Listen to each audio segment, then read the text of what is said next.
Have we got a show for you tonight? Find out which is the fastest, a Ford Cosworth 2-litre rally car or a bicycle. Well, logic obviously makes you think the car will beat the bike. Rob the biker looks wild and crazy. Give me 4 wheels over to any time of the day. Malcolm's car is a Ford.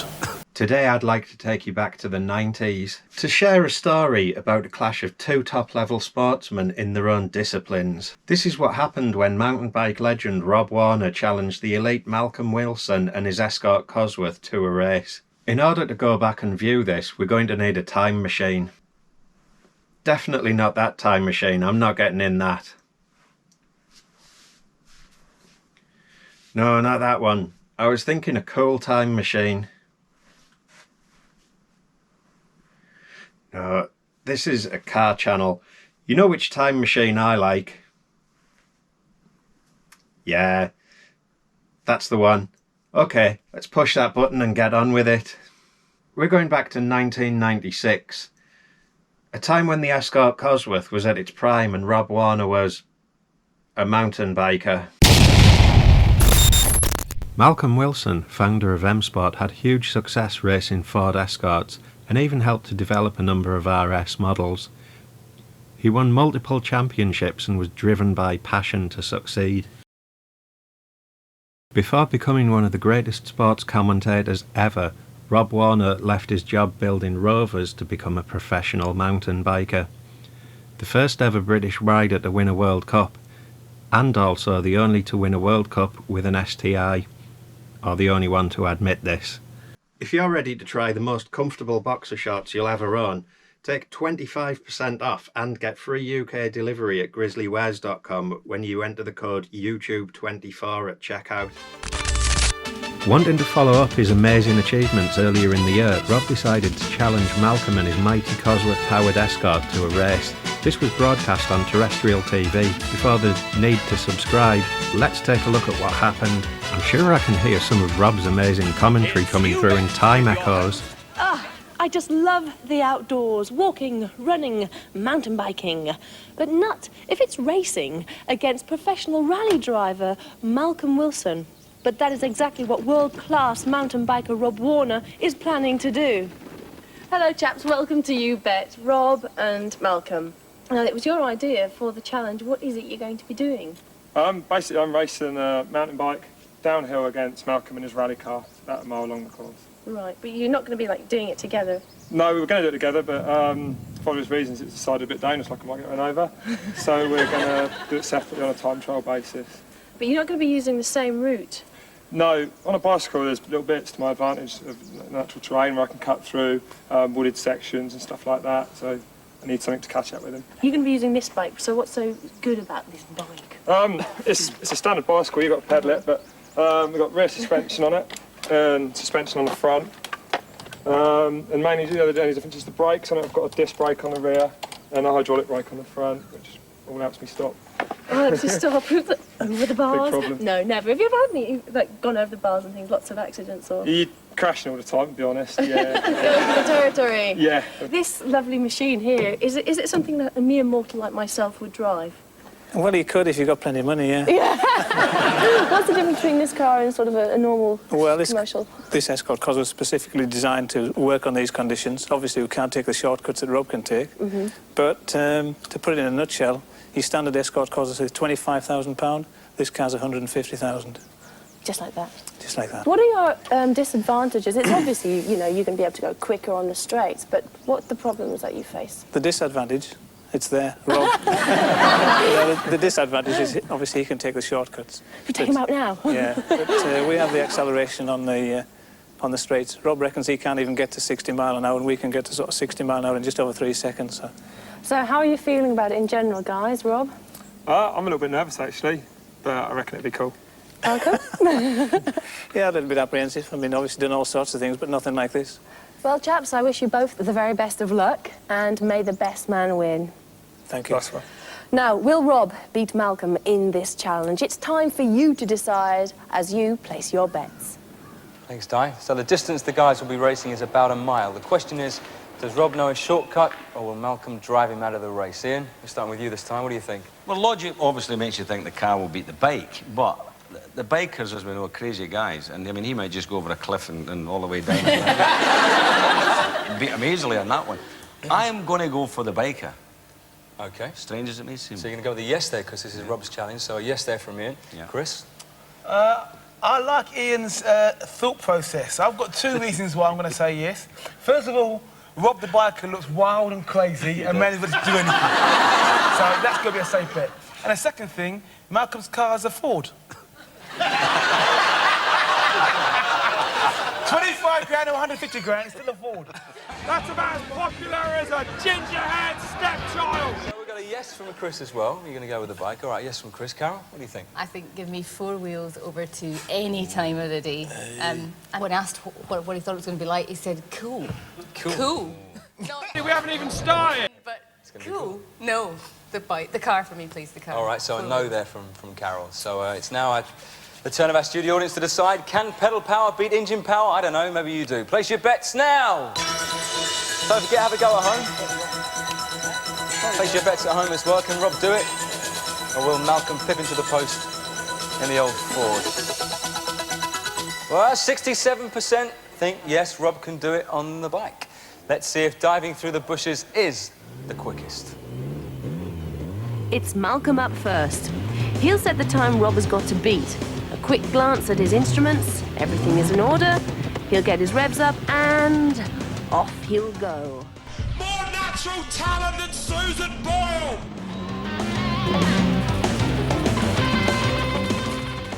I'm going to call him the mailman from now on because he always delivers.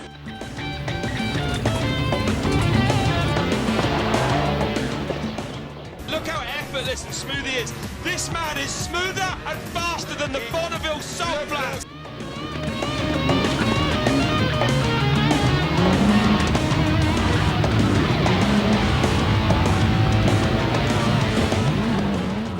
It's riskier than riding a roller coaster with a shotgun housed to the roof of your mouth.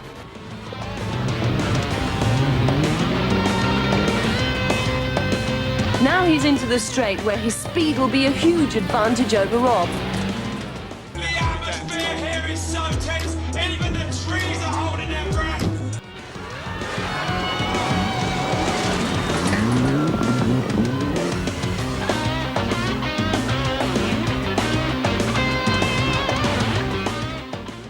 He's all over the place like a monkey, dry humping a football.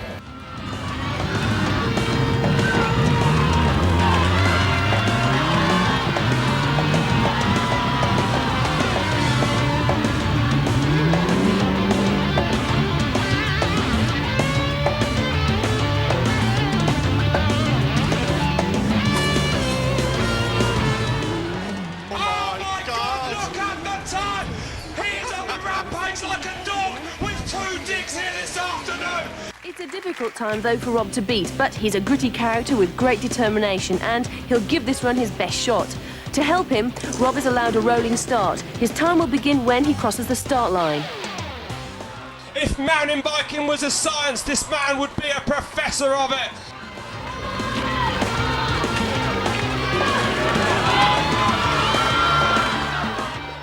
I'm going to have to train just to commentate, I'm out of breath.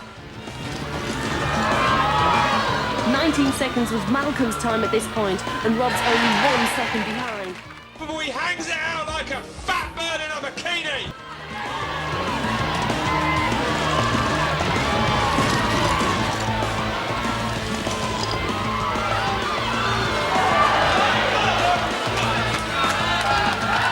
Has Rob made up the second difference? That was messier than a clown running through a minefield, but he kept it on 2 wheels. This is the straight that is going to cost Rob time. Hopefully, he'll make some of it up by shortening this corner.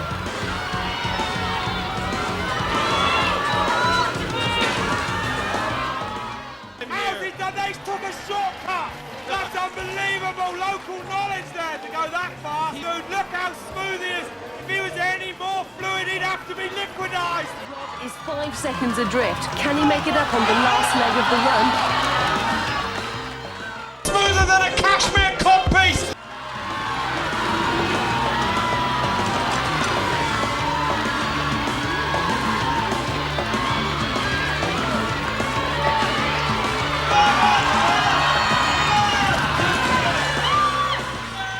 There we go, he's up. What? 5 seconds. What? What is he doing? That's what I call a white-knuckle ride. Let's meet our fearless off-roadsters in person, Rob Warner and Malcolm Wilson.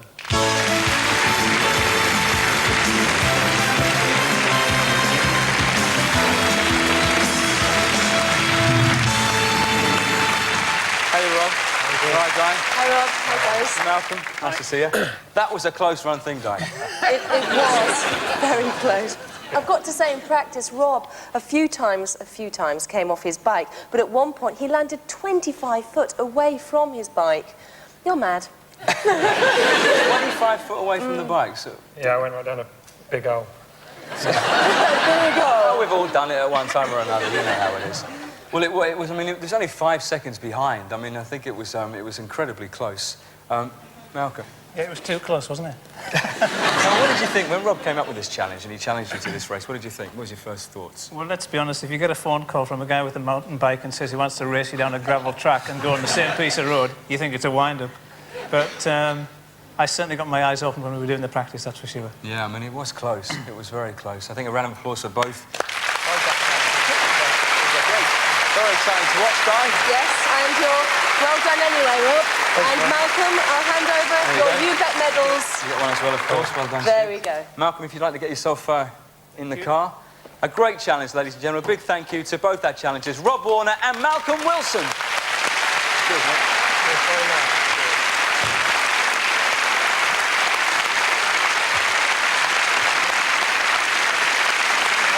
You meant business, though, didn't you, eh? You meant business. Tremendous. Ian, Yes. you said yes. Yes, I did. You were wrong to say yes. Oh, I told you, logic, the car would... But I just thought he would have known more little back jiggers to get down that mountain. Well, it was close. He didn't know enough. He It was didn't know 5 enough. seconds. It was a great effort. It was. Of course it was. Terrific effort. So you stay on 60 Yes, points. unfortunately, Chris, Well, there you go, man. from such a good start, it's going downhill from here. It's all downhill. It's all down. But don't worry. The home straight. I'll come back in on the home straight. Go yet. You've still got 79 points, so Yeah, because it was a good start. Carol, you were right to say no, so well done to you. You Oh, like feminine intuition. It's lovely to see him getting quieter. So were you on team car or team bike? Let me know in the comments. Also, what do you think would happen today if we repeated this race? I know rally cars have come on a lot, but I think mountain bikes have actually come on a lot further. And I think if we had a real elite rider on a modern bike, I think he'd definitely take 5 seconds out of that, if not more. However, that is a trail that maybe doesn't favour the modern mountain bike as it does these older ones. The newer bikes could go a lot faster over much rougher and more severe terrain. But, yeah, I just don't know whether the modern rally cars would make up the time difference that a modern bike does with a really fast rider. Let me know in the comments what you think. I think all of it is kind of open to the track design anyway, because really that trail and the track that the car was on, that was all designed for it to be very closely run. Maybe, you know, obviously in a heads-up race, the car is going to win. It's a very difficult one, I suppose, because you have to have something that's going to run very close for both of them. But yeah, let me know what you think. It's just kind of another cool story about the Escort Cosworth. I think quite a lot of mountain bike people will have seen this, but I don't know how many of the kind of Escort Cosworth people will remember this one. So I thought I'd throw it out there and yeah, see what you guys think. Hope you enjoyed it. Give me a thumbs up and a like if you liked the video. Drop a comment with anything that would be, you know, relevant, like who you think would win these days, whether it would be the car, whether it'd be the bike. That's one I really can't gauge now.